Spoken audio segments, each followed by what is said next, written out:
इस वक्त मैं ईस्टर्न अरुणाचल प्रदेश में LAC के पास हूँ और भारतीय सेना ने यहाँ पर न्यू जनरेशन इक्विपमेंट डिस्प्ले किए हुए हैं।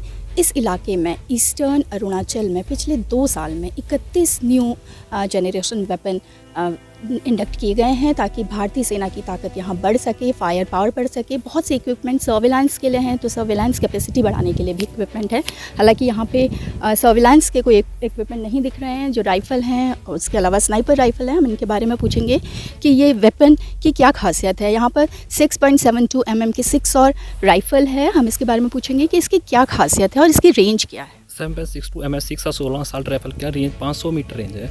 इसका रेट ऑफ फायर बहुत ज़्यादा है, जिससे 650 से 850 मीटर दुश्मन को भारी तादाद में फायर गिरा सकते हैं। और इसके बट की अलग अलग पोजीशन है, जिससे एक जवान अलग अलग पोजीशन से फायर कर सकता है। और इसमें जो साइड सिस्टम दिया गया है वो एक फायरर खुद से ही जूरिंग कर सकता है, उसको किसी भी टूल की ज़रूरत नहीं पड़ती।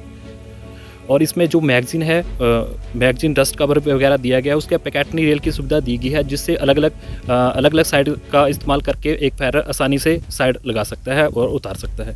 ये 6 और राइफ़ल हमने देखी जिसका इस्तेमाल हमारी इन्फेंट्री करती है। यहाँ पे 7.62 mm नेगेव LMG भी है। पुरानी LMG को रिप्लेस करके इन्हें इंडक्ट किया गया है। ये भी न्यू जनरेशन इक्विपमेंट है। इसके बारे में हम पूछेंगे कि इसकी क्या खासियत है।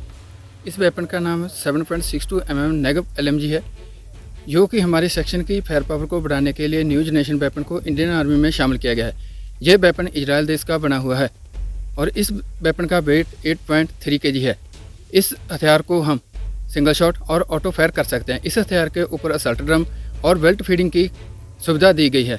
इससे हम 800 मीटर तक दुश्मन के ऊपर एमिड फायर डालकर उसे बर्बाद कर सकते हैं। इस हथियार के ऊपर बीटा लाइट साइड की सुविधा दी गई है और इसके बट की अलग अलग प्रकार की पोजीशनें दी गई है। इसे आप अपनी बॉडी के हिसाब से एडजस्ट कर सकते हो। जी, तो पुरानी LMG को रिप्लेस करके नई LMG आई है। लगातार नए इक्विपमेंट इंडक्ट हो रहे हैं LAC में। ये सैको TRG 42 राइफ़ल है, ये स्नाइपर राइफ़ल है। और अब जो हमारे स्नाइपर्स को ट्रेनिंग दी जाती है स्नाइपर ट्रेनिंग स्कूल में, वो भी साको से ही ट्रेनिंग लेते हैं। इसकी खासियत हम पूछेंगे कि साको जो स्नाइपर राइफ़ल है, इसकी क्या खूबी है। 0338 साको TRG 42 स्नाइपर राइफ़ल है और इसकी एक्यूरेसी के लिए इसमें काफ़ी बदलाव किए गए हैं। एक मोनोपैड, चिक पैड और रिकॉलिंग पैड और ट्राईपैड की सुविधा दी गई है। और इसके ऊपर जो स्कोप है वो 1200 मीटर तक आसानी से फायर गिराने में संभव है, जिससे हम किसी भी हाई वैल्यू टारगेट को आसानी से बर्बाद कर सकते हैं।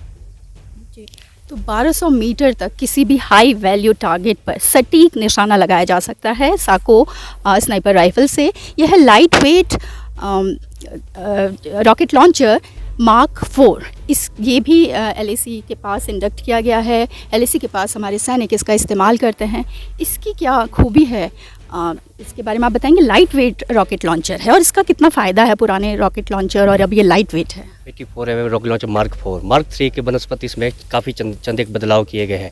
इससे काफ़ी छोटा और हल्का हथियार बनाया गया है, जिसे एक मोटे इलाके में एक जवान की आसानी से कैरी कर सकता है। और इसके साइटिंग सिस्टम में अपडेट किया गया, जैसे रेड डॉट साइट। और ये एक स्पोर्ट वेपन है। इससे एक इन्फेंट्री उसके दुश्मन की पैदल सेना और आने वाले टैंकों को आसानी से बर्बाद कर सकती है। और ये हथियार दिन के समय धुआं और रात के समय रोशनी देने की क्षमता भी रखता है और ये स्वीडन देश द्वारा बनाया गया है। जी, तो जैसा मैंने आपको बताया कि पिछले 2 साल में इस इलाके में 31 न्यू जनरेशन वेपन इंडक्ट हुए हैं। इससे आप अंदाज़ा लगा सकते हैं कि कितनी तेज़ी से भारतीय सेना मॉडर्नाइजेशन की तरफ बढ़ रही है और हमारे जो सीमाएं हैं, चाहे LOC हो या LAC, लगातार ज़्यादा सुरक्षित होती जा रही हैं।